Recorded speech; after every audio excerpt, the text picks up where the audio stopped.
Troll, man. Like, excellent book for the Troll. Dude, their communications. Yeah, with the Instagram and... Oh my God. Scott needs Christina to post on this like makeup or something, like scroll down, read 15 comments, then add this. I love how he and the Troll have all these set protocols. Oh, and even the coordinates. Right. The Troll's like add 1 to the latitude, subtract 3 from the longitude. They have all this pre-worked. It's just phenomenal. And what did you think of the fact that Reed trusted the Troll? Like, Nicholas was, what, third in line of succession? Yeah. If it wasn't after Lydia, it was to go to Scott, and then after Scott, it was to go to him. That was heartfelt, too, because if you don't know the series, you're like, oh, that's nice, primordial dwarfism, this guy's being offered a position. But it's so much more than that. He was an outcast. Like, Nicholas did the things he did in his life because he never knew what love was. He grew up in this brothel. He was abandoned. He was beaten. He never knew love and acceptance. And Scott offered that to him and that trust. And Reed did too. But it was all because Scott extended that olive branch first. And it's crazy to watch Nicholas then realize how that emanates forward. Like the fact that Reed picked him meant something. And he's like, I never knew people would go to bat for me like this or bring me in. And it's like, you could be very skeptical of like, do we have people like the Troll who are these con men, or like a Marcus Demond, these con men, super geniuses, computer geeks who can basically have all this power, these anonymous people. But then when they come into the fold and want to work for you and they want to find that connection and do the right thing. Very true. And I think it shows a lot of how much the old man respected Scott, because in the beginning, I think he, just like everybody else, mistrusted Nicholas. Sure. But through all the books, and again, this is another thing where Brad put in the work to show us the growth that Scott has had with Nicholas, to then convey that onto, the trust that the old man would have in like, all right, I truly understand that if Scott trusts this guy, then he's going to be my third. He's good. Bob McGee too. I think Bob McGee's the one who breaks the news to Nicholas. It extends to the other players too, right? Yeah. Dude, that's just great writing. And we've said this before. You couldn't have this unless you put in the work. And it's not the work from 1 book, 2 books, 3 books. All 17 books had to get us here. Yes. That's what's so cool about doing this podcast. Piece by piece. We complained, right? Like, oh, like what's with this book being all about Bob McGee and Lydia Ryan? There's like this side quest. It's not very Scott-centric. Well, look at what they're doing now. Right, and exactly. That was essentially their origin story, right? Exactly. You couldn't have had this without that. No. I remember Nicholas at that cabin and the boat was spinning on the lake. Like they put the boat in auto drive as a diversion. And then they're hiding out like in a wood pile next to a cabin and they realize they need to help each other. Scott and Nicholas, and just every character, whether the team ups with Stalin and Haney and Gage and Morrison and Barton and Chase Palmer coming back in Spymaster after we haven't seen him in a while. Oh, and dude, we're talking about human connections and how I think that's what Brad understands. So much in this genre, you read these reviews and it's like, this is a kick-ass book. They do badass stuff. And then you read it, it's just explosions, gunshots, hand-to-hand combat, equipment, knives. And it's like, yeah, we could bro out about all that stuff for sure and enjoy a book, but it doesn't make it literature. It doesn't make it human. It's not getting at themes of human connection, emotion, and relationship. Look at what Sloane Ashby does here. We've criticized Scott for bringing in a lot of women, doing the honey trap, attractive 30s, very buxom, all the things, right? That's just a trope. We get it. But the way he can also have a connection, like Sloane Ashby and Scott are literally blood brothers. They're kin. They literally are treating each other deeper than most families would treat each other. The way Sloane packs his bag and then has it unpacked at the very end to be comfortable, packs the picture for him. Well, we don't know who sent the picture of Lara, but, the hint was that Sloane is always getting him clothes. She packs him very polite clothes for the funeral, Sloan Ashby just has this deep connection to Scott, and they never have to make it sexual. They never have to flirt. Even though that's one of Brad's like joking tropes and themes, he understands the line, right? He can have a guys book where the guys are, he's writing what's in their head when they're interacting. But then he can also have real relationships based on care and trust and honesty and love. And that comes through. And I think that's what separates Brad. A lot of books we read, whiz bang, shoot 'em up. Everyone's like, I just have to kill the most amount of guys in the most gruesome way and have really cool equipment. And that's why, people will like my books. Sure, maybe, but will you remember them? Will they last? Will there be a podcast with hundreds and hundreds of hours of nerds breaking it down because of that? Probably not. Yeah, and I think, it's like the other aspect is his whole geopolitical beats that he gets 100% right. Exactly. Following this one up with, the Ukraine story with Deadfall. Like, we see I could see where the seeds were planted for Deadfall, like in writing this one, like the next couple books, this whole like Russia arc that he's going on. Yep. Black Ice even. Yep. It intrigues him. It intrigues him. It's omnipresent. So why not put it into my novels? And some could be like, I wrote my Russia book, like they're done. But what Brad realizes is there's much more to our relationship and changing relationship with Russia. 2000 is different than 2005, which is different than 2010, which is way different than 2020, which is way different than 2025. So if he needs to write 4, 5, 6 books with a Russian plot because things change, he has one that happened right after Crimea and a possible invasion of the Baltic. He has one with Deadfall completely about the invasion of Ukraine. He's got Black Ice. It's up in the Arctic. He's not a one and done kind of guy. He makes the commitment and then expertly teases it out and talks to the right people. He's so connected that he gets the right information. He gets the analysis, and he's able to translate that into fiction or faction through characters and setting and plot lines. That's an incredible skill. And he's the master.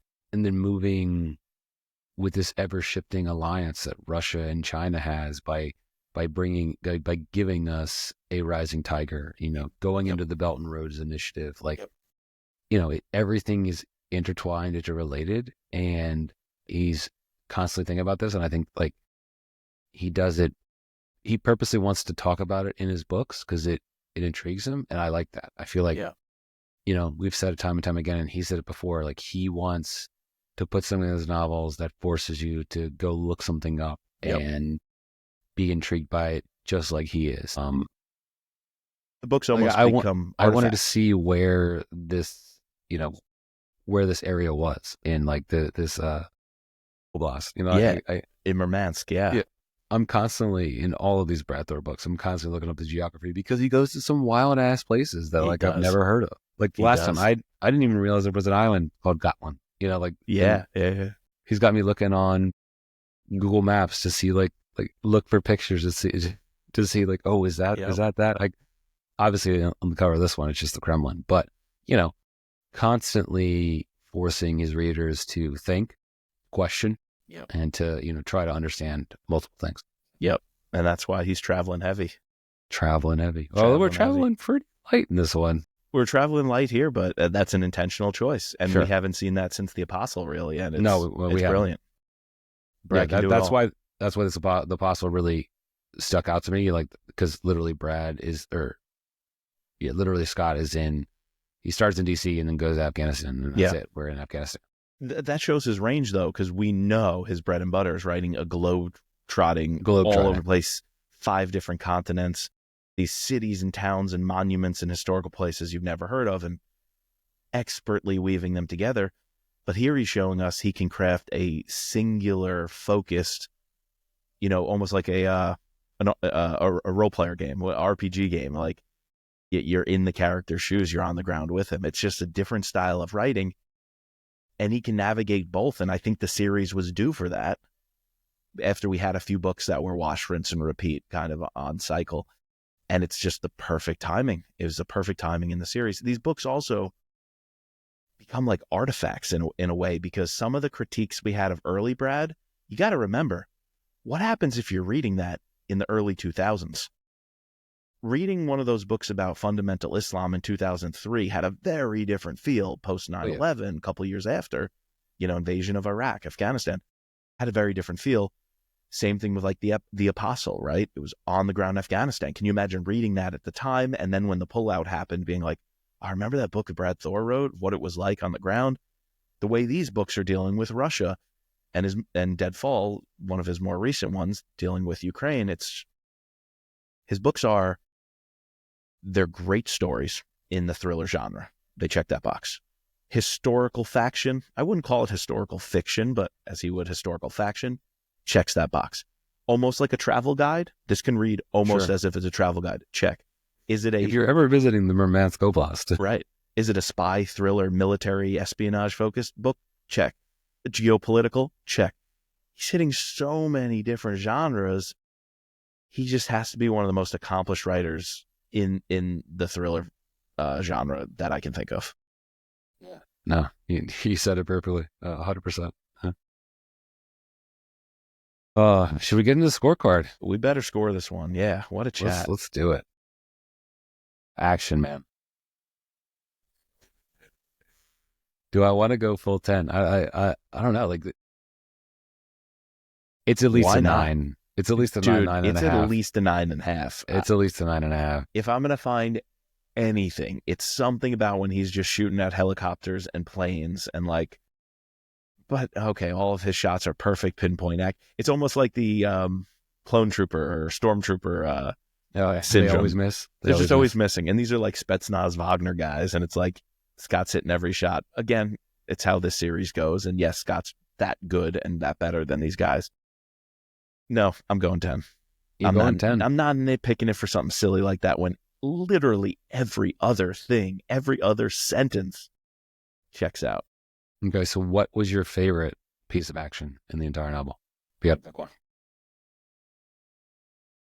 Really do think it's the opening, the plane crash, him MacGyvering through the plane. You are just, both times I read it, I was just gripped, just extraordinarily gripped reading that stuff.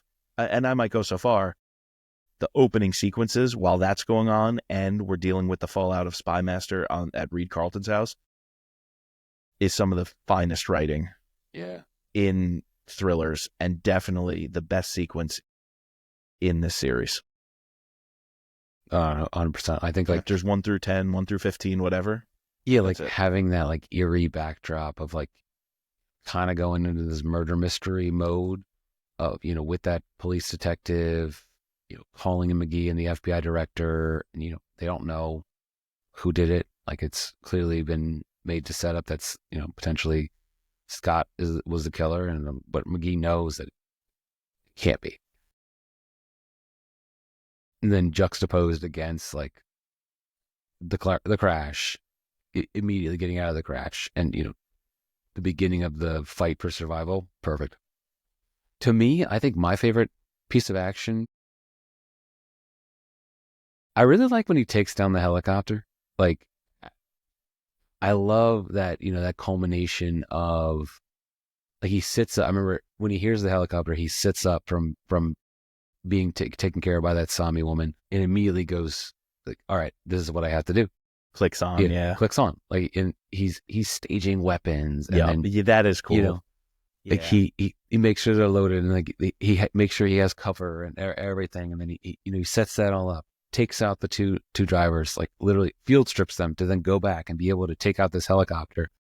All with the culmination of when he gets to the helicopter, he's taken out everybody except for, the two, Christina, the husband, and the Tetlov. Yeah. You're right. When he's setting all that up, staging the weapons, knowing every move pre-planned, that's pretty special. And then boom, like there's this giant explosion, and that's what saves him. The fact that he like literally gets thrown across the snow, but so does Tetlov. Like, and then is almost beaten to the point of death again. Like, how many times does he almost die in this novel? Yeah. The crash, the river, the getting to the cabin, the falling asleep while cross country skiing. Yep. But dude, we know his backstory from Lines of Lucerne. He's a professional skier. Like, everything just works to bring us to this point. It must have felt great for Brad to know that he just was able to put it all together. Like, you know, in that story, just, is your opus. It's like, you're working on something that every little string and seed that you planted can perfectly come together and get Scott through something this dire. That must just be a good feeling. So yeah, that was a cool scene. I still have to say though, there is something special going on from the moment the plane crashes all the way up until at least getting to the cabin, but maybe even by getting out on the snowmobile. Maybe a third of the book, first quarter of the book, just everything about that to when he gets to the cabin, the snowmobile, is some of the most fun reading I've ever had in any book. Yeah, I guess I would have picked that too, but you already picked it. So just for differences. The helicopter stuff and everything in the village is really fun. Once he meets up with Christina and once she sends him on his way and he has to go find the Sami village, like, all that's also a lot of fun, which is sometimes a Brad Thor book, that middle third part can dip. It can sometimes dip, and that's like a struggle to get through. But here it's a change of pace because we were solo with Scott. It was really nice that he now had to work with and cajole and have a partner and, partner in crime and rely on these people, like in Deadfall in Ukraine, when he has to rely on the villagers and they have this ham radio, and, it just had a very similar feel. And that's a nice thing to have in the middle of the book, where sometimes they get dull. That one kept your interest up. Just a different kind of interest. Yeah. That takes us into plot then.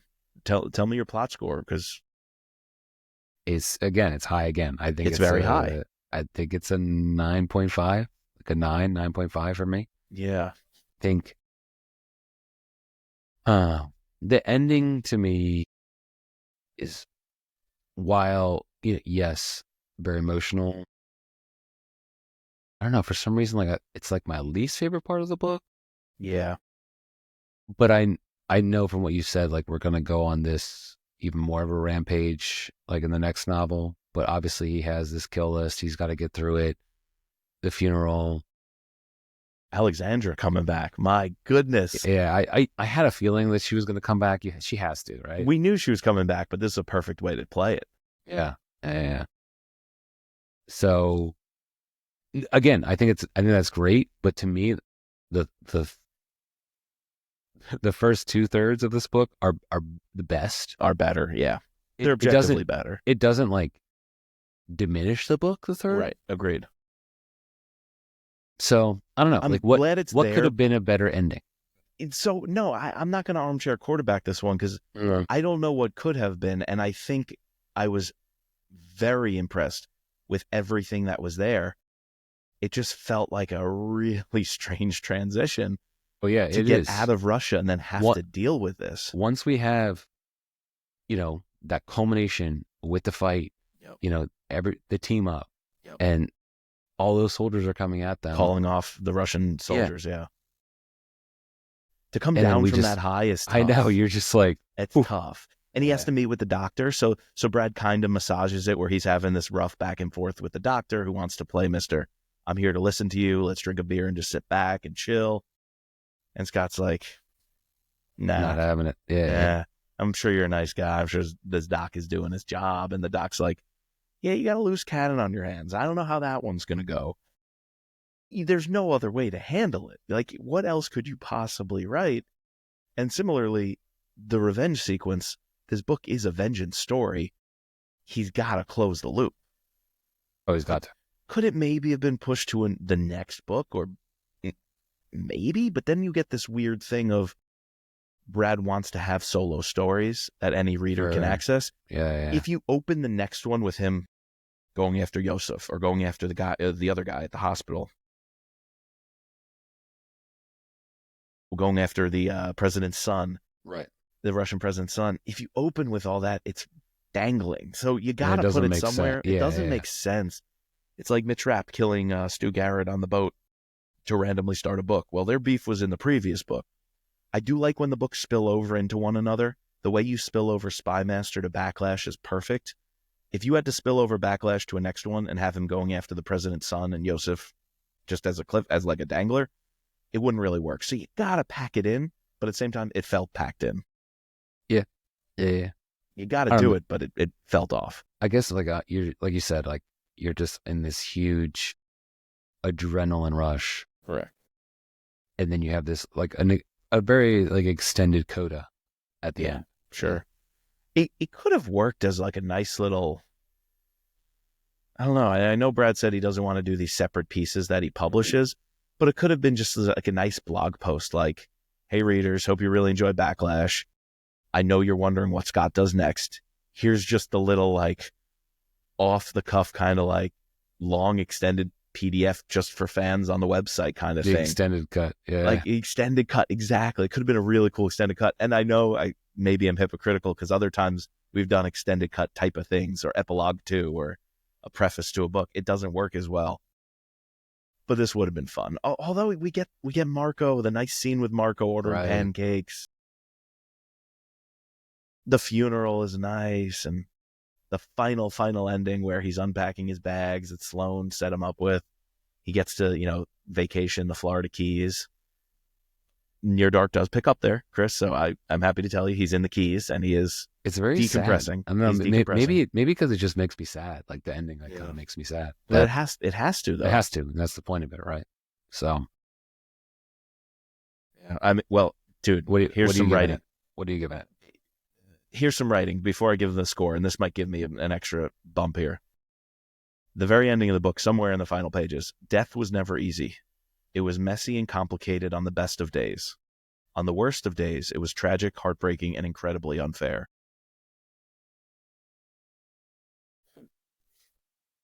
That's intense. Tell me any other thriller novel or author where you're getting writing of that quality, just in terms of writing. Did you even you had a great revenge quote. So I didn't take a single note. All I wrote down was revenge quote, death quote. I was so encaptured and enraptured by this book. Captivated by this book, I should say. I wrote 4 words in my notes. Revenge quote, death quote. And I had to go back and find those because I had no idea what it was. I didn't want to stop to take notes. I couldn't. Yeah. You know when Martini is into a book when he doesn't stop to take notes.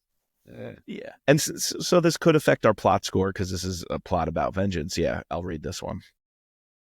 Revenge was a bitter medicine. It didn't cure suffering. It didn't provide closure. It only hollowed you out further. Vengeance was a necessary function of a civilized world, particularly at its margins, in its most remote and wild regions. Evildoers, unwilling to submit to the rule of law, needed to lie awake in their beds at night, worried about when justice would eventually come for them. If laws and standards were not worth enforcing, they certainly wouldn't be worth following. Powerful. So revenge, death, vengeance. Plot shines with those themes. I'm going 10. Going 10. I wanted ding a half for the ending, but I can't be an armchair quarterback on this because it was so meaningfully done. The meaning gets me to a 10. All right. You sold me. I'm going to a 10. Buy in, Mike. 5. 6. I'm 100% bought in. 5. 100% bought it. Like we laid out everything like why, but it's just, if you're not bought into this novel, yeah.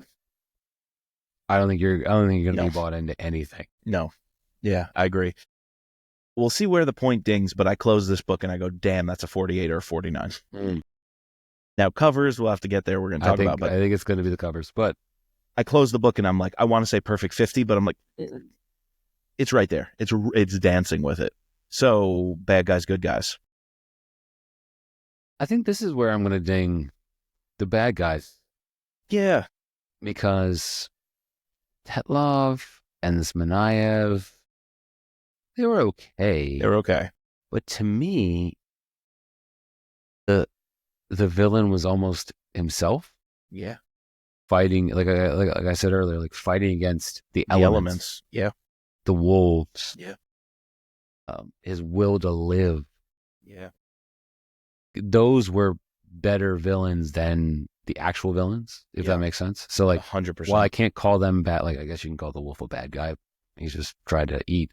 The actual bad guys in the Russians were like more disappointing than what I like would want. Like we didn't get enough time with either of them to really like or Yosef, like like Yosef was crafted so well as a villain, yet we didn't see him last book.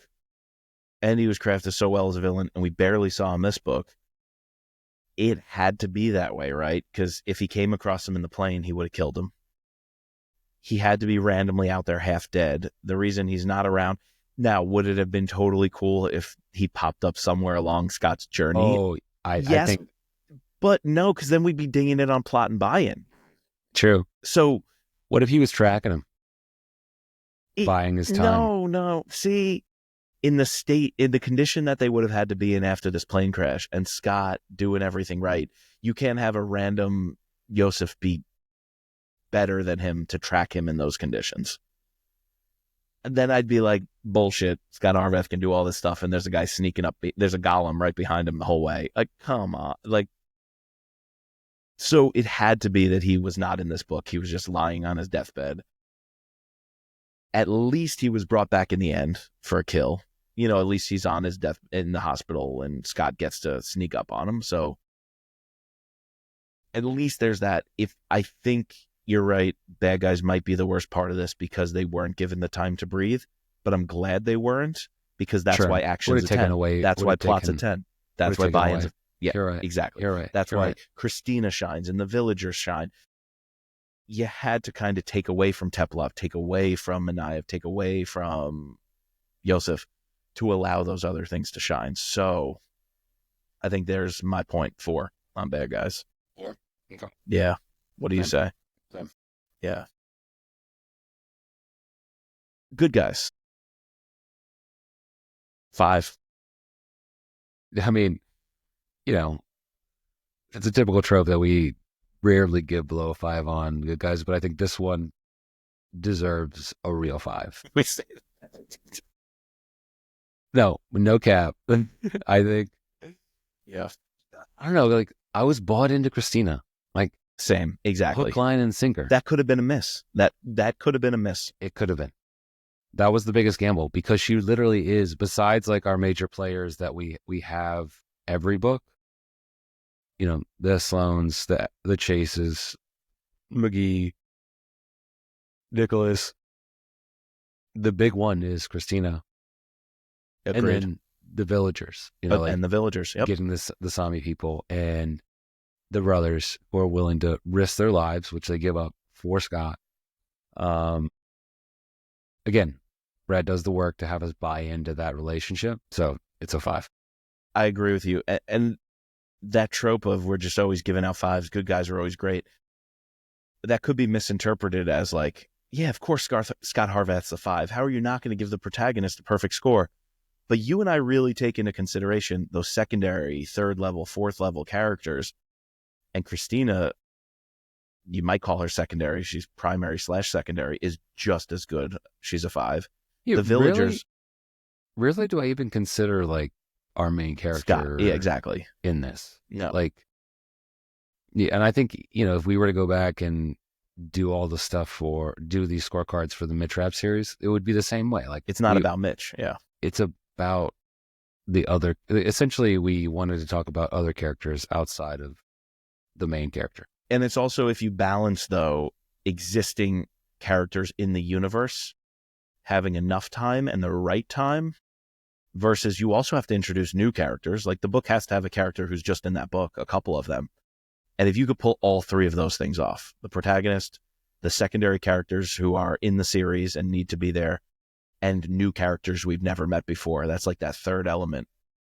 And that's done perfectly here. And the timing, I would call it 80-20. 80% with Scott, 20-ish% with Haney, Stalin, the team, McGee, Nicholas. all the others, it's balanced perfectly. So that's why I'm going 5. Setting, skip it. We don't even need to do it. Move on. If it's not a 5, then 5 plus plus plus. oh yeah, like I said, like this book is so cinematic. I felt like I was cold reading this book. Yep. Watch this the is 12th like- Man, dude. This is Just like a watch the new movie. challenge that I don't know if it's a new challenge, but like it's a different kind of richness of setting that Brad gives us. He's very good, like you said, globetrotting. And in most cases, when we go to places, when we give the setting a 5, it's because he executes that globetrotting. Here, we're not globetrotting. We're not in like one place, but we're moving around, but we're in one defined area. And to execute that, with a very minimal like tools to give, True. like it's easy to fill a page, describing some spire in Paris, like, that is going to play a role in the story or whatever, or a chalet on a Swiss Alps, or Yep. this church, but here we literally have a cabin. Yeah. We have Flynn. Yep. We have a burger joint, Like small village with no a small historical village. monuments. Yeah, exactly. And it's Yeah. very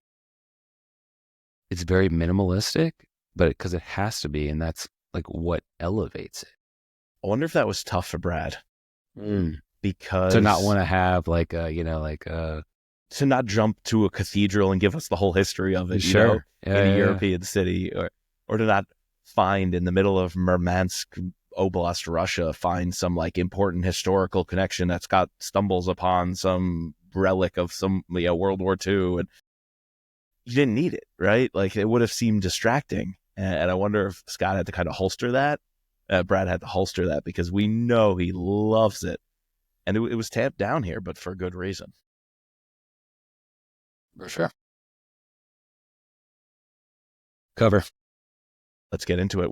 The cover ties to the setting because Spymaster, that cover could have also worked perfectly here in the wintry forest, but we do have the snow, right? The buried Russian. What is it, like an emblem? What exactly are we looking at?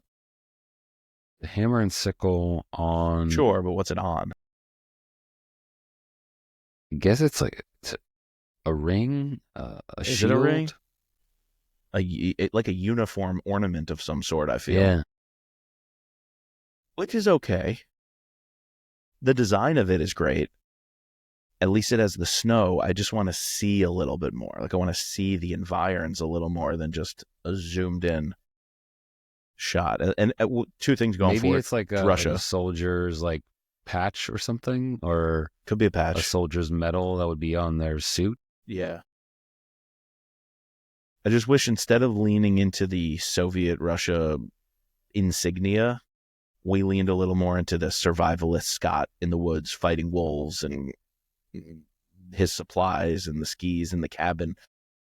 Like if you replace the Soviet thing with like a cabin, and that cabin maybe had Russian flag on it or something, cool. I just want a little bit more of the setting in cover A, even though the design is great. It's a knockout. See, that's where I'm like struggling with this cover. Like I want to like it because it's cool in terms of I love the colors, I love the vibrancy, the white backdrop, Yeah, pop great. of red. Obviously we get the Russia in there. One, I just don't know what that thing is. Like I'm really struggling to figure out what that is. And yeah, I almost think Spymaster would be like that cover would have been better for this novel. Spymaster would have been with better the cover. plane, Yeah. With a guy just walking in the woods. Cover B is interesting. Sure. It's that rebrand with the new symbol on the front. I tried a lot to figure out if this specific symbol was for something, Yeah. So the only thing I can come up with is that one, I think normally it's a staff with The rod a of serpent. Shelpus or whatever. Yeah, like that's supposed to say that's for medicine, right? Yeah. But I did find like sword and tattoos is related to some sort of Norwegian people. I mean, but it would be cooler if it was like Finnish. I didn't even think if this was a like Finnish or Scandinavian symbol. Yeah, and I tried to go back to the book and see if like, because this is not what the Wagner Yeah, it's not a Wagner logo either. Yeah. The only thing that came to me too was medicine because of Christina giving him the rabies shots and basically bailing him out. And then the Sami healers with their traditional medicine. But it's off. Oh, almost all of these symbols have been off. I think like 2 hit. The Spymaster one hit because it was the Lithuanian cross. And I think Athena Project because it was like an A. It at least had the letter A on it. Most of these symbols are a bit too much of a stretch for me.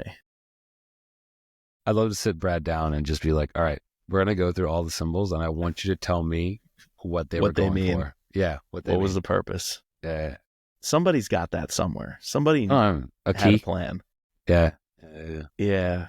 Oh, dude, maybe it's a deep cut. Maybe we're all being trolled and like there's some way to put them together in a very Brad Thor style puzzle that reveals a coded message. Oh, that's interesting. Like we're inside a Harvath novel. I mean, we got the Kremlin, Red Square. The Kremlin background, obviously, plays a role. It gets us the Russia vibe. It's snowy. It gets, an A for effort in terms of it gets the plot right. Like it has something to do with the plot. Would I rather have the woods and the cabin and the forest in these instead of Red Square and the buildings and instead of Russian whatever's on the ground? Probably. I think that was a miss. Or what if you had like a little village? A village, a cabin, something. In the woods. Yeah. And like, I'm not a big fan of having like a little dude, but you could have like a little dude on the outskirts, like going in or, I don't know. Or tracks through the snow. I'd rather have tracks through the snow than this Russian thing in Backlash. I think they sell though by putting both of these symbols, clear Russian symbols, is going to sell better. So I get it. And then our international covers are, well, very international. Like always, they have to have guys, they have to have bodies. Not much of a face problem, at least, because it's just silhouetted on I guess that's Portuguese version, Brazilian or Portuguese. Is that a plane or a chopper in the background? Probably the down plane. I think it's the down plane. Yeah. With some blood on it. Yeah. Yeah. Cool idea to show the plane. Terrible idea to have the silhouetted guy just chilling there. Yeah, that doesn't make any sense. Maybe it's like Tetlov when he comes to when they find the plane. Yeah. Dude, you had to have wolves or cabins on one of these covers. The fact there's no wolf or cabin. Plane crash with like a wolf circling it. Absolutely. Or like a pack of wolves. Or like that would have been cool. With the alpha? Yeah, 100%. And what is D, my dude? I have no idea. Dude's got his hat on backwards. Cliff? Is that a volcano? Or a fire? Maybe a crash site. Okay, maybe a crash site. I never got the sense that there was these fully kitted out dudes wearing their hats backwards. Was that Stalin and Haney coming in, like, Yeah, possible. I think of them more like embedded in the woods, kind of sneaking around, not just like exposing themselves to snipers everywhere. With no the backwards hat, man. The hat is killing me. Germans go crazy for that shit. Or I don't even know if this is German. No, probably not. Maybe Dutch or Flemish. Scot Harvath thriller. Scot Harvath. Yeah, I think it's Dutch, right?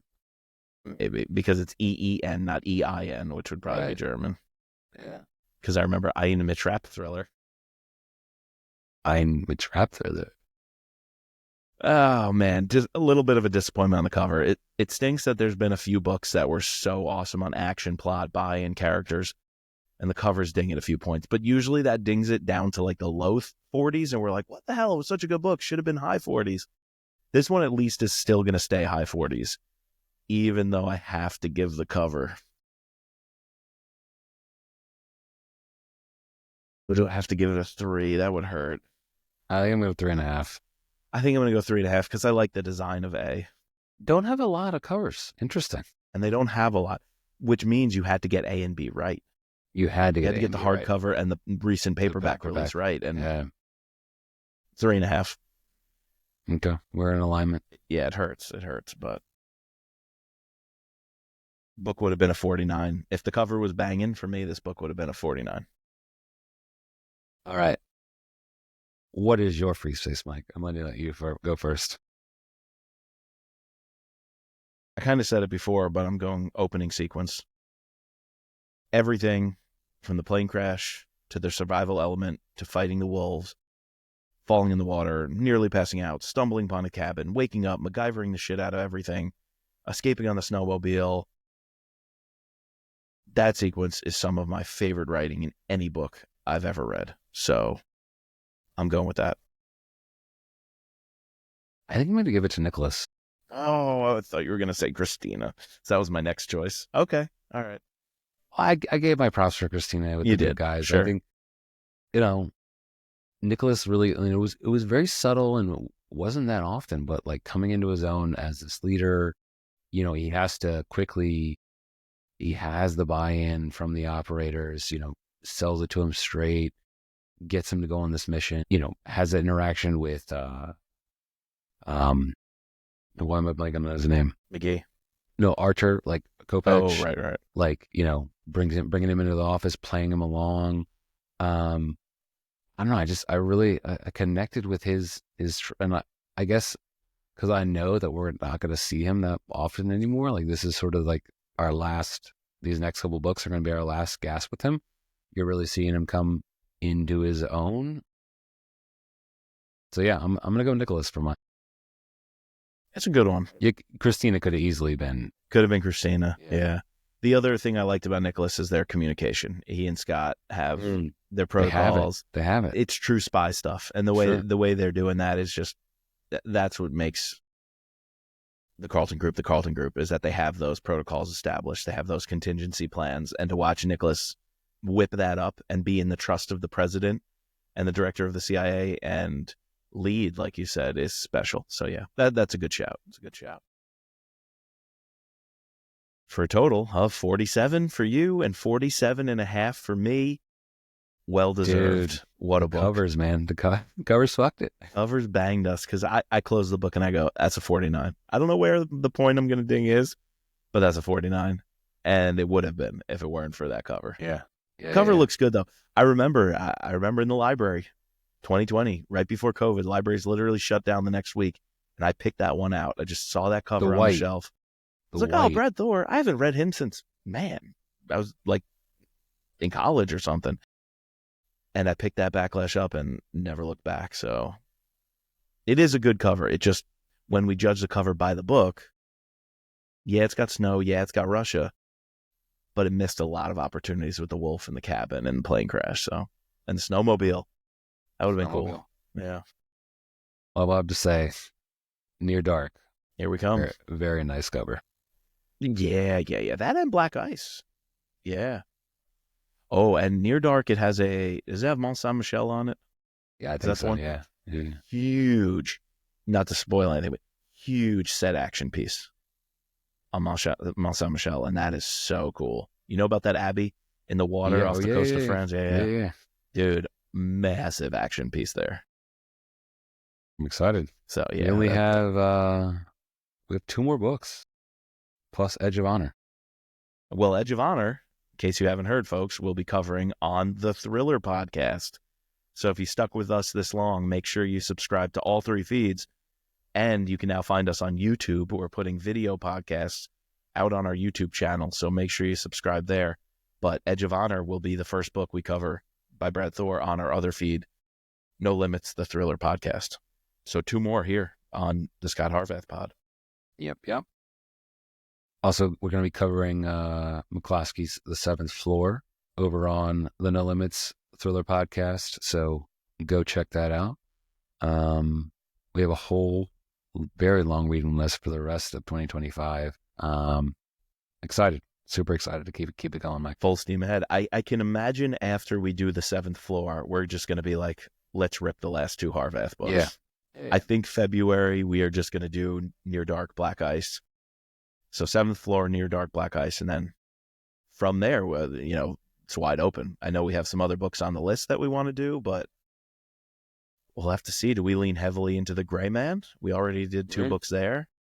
Do we jump over to Brad Taylor? Because I've heard amazing things about that series and One Rough Man.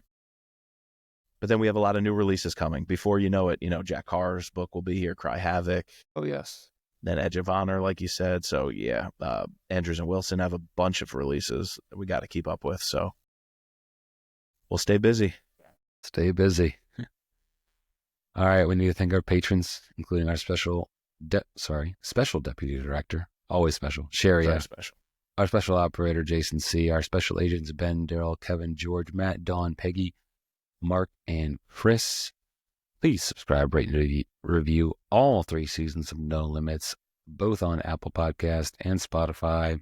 You can find us at thrillerpod.com or on Twitter and Instagram at thrillerpodcast. And as always, just let Scott be Scott.